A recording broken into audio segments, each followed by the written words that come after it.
Good morning. So we're on our way to the study.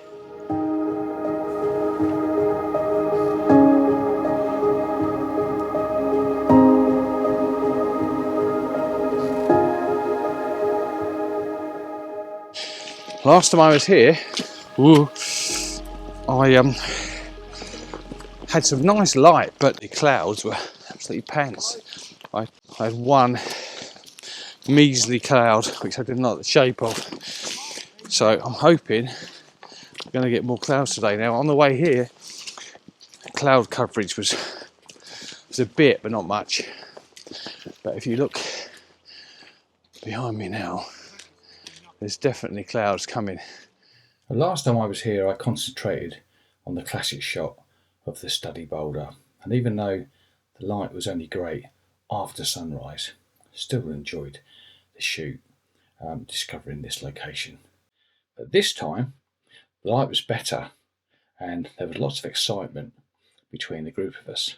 I ended up at the Ralston Cross, which is just a level above where you see me here. So here's the shot, really. A little memorial. I'll tell you the story, I'll put the story in the description. But then we've got a gritter lorry and then the cottage that you can see. Oops. And the cottage you can see where that gritter lorry is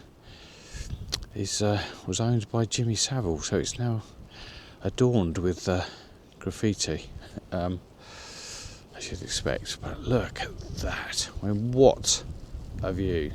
The Three Sisters. There's some light here. Absolutely wonderful. This is just perfect. Could stay here for a very long time. Wow.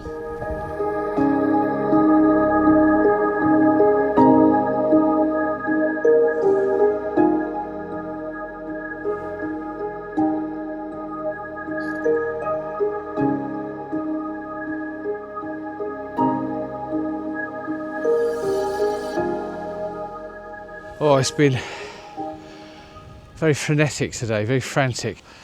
I think it's because it's been so great. We've been literally going, getting really excited and playing with buttons and just procrastinating almost. Just getting flustered. I feel really flustered, but at the end of the day, I've taken what I think is one of my favourite pictures. It might even be a portfolio picture. Last time I was here, I knew it was going to be one of my favourite locations in Glencoe, and it is my favourite location in Glencoe because it's just the most epic view. And what I needed last time was some clouds and some light, and today I got some clouds and some light, and I'm just kind of awestruck, I think is probably the right phrase. Awestruck is probably how I feel.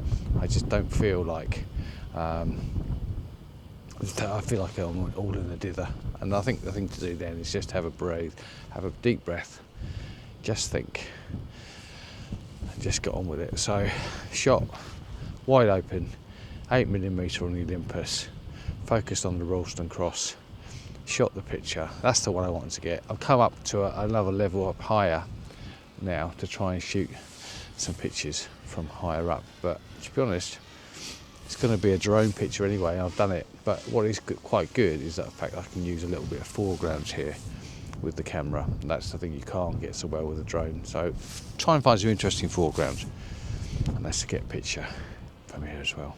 So add to my collection. Then I think I'm going to go down and do the study boulder. What a day.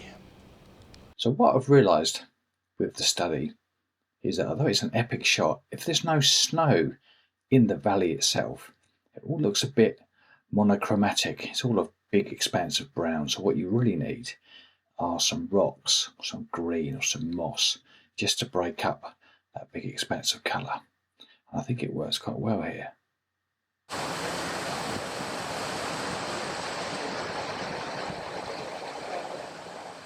Right, I'm back at it. So, decided to come down to the S-Bends, which I've not been to before.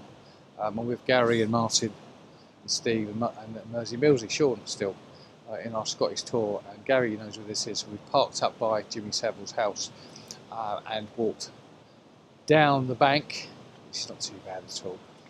Now, there's not really an awful lot of room at the bottom here. It's going to be brilliant. I'll show you when I get there. I'm just waiting for the other guys to get a shot. And then when they've done that, I'll get in position. I'll talk you through what I'm going to get at the S-Bends. Probably going to use the Olympus handheld, but I have got my tripod with me just in case. But there's some little kind of pools like there was in my Glenetiv shot, my Glenetiv waterfall shot. You can see a few bits of interesting foreground. So this is kind of be an ultra wide shot with interesting foreground, and it's the foreground I'm looking for to try and pick out, because that's what's going to make the shot. The rest of it's going to be blurred water and shapes, but something in the front of the picture is the important thing. Well, I've taken a shot of this, but clambered on down there. Not as great as I was expecting, because there's not probably enough water going through. So the white water, there's two kind of little sections of it surrounded by obviously the dark water, and it needs to be more of a raging torrent, I suspect. However, I have discovered that by hand holding this with the neutral density filters, which last night I had a look at the results on my laptop, and I was getting 5-second handheld and everything was dead sharp, apart from the water, which obviously was blurred, which is quite amazing. I'm very confident about using this on live neutral density now. So I've gone down to about 4 stops of neutral density. Gives you about a second just to blur the water, but also getting the Three Sisters in and a little tree. And things are kind of looking alright, but they could be better, really. But it's a shot I've not got, a shot I've taken. I now know where it is. So let me put it on the screen for you now.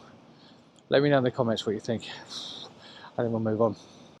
So actually this turned out a little bit better than I expected, although, to be honest, it could do some more white water, and one to come back to.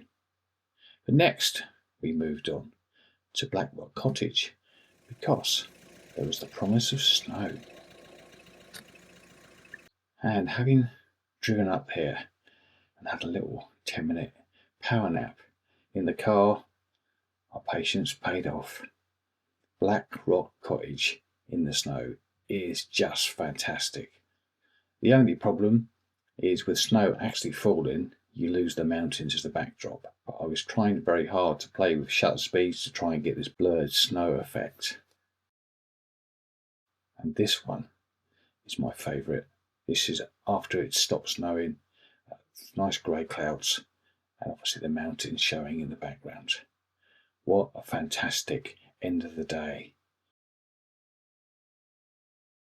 So the next day, the very last one of the trip, we woke worrying initially whether we would actually be able to get through the snow and make our way home.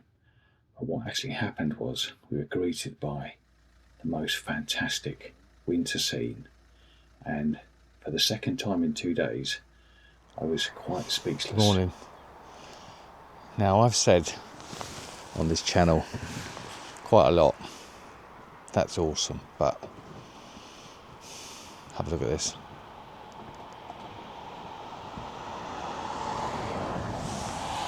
Absolutely sensational. This is Ranch Moor, ladies and gentlemen. About 3/4 of an hour before sunrise. And just look at the light. Absolutely wonderful.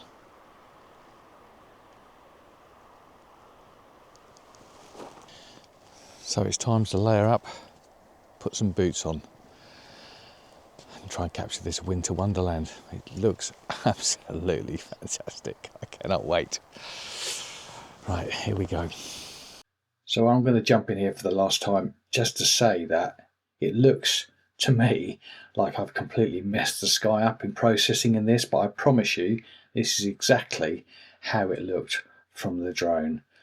absolutely breathtaking. This is about half an hour before sunrise, and I was just lost in the beauty of this fantastic scene on this fantastic day.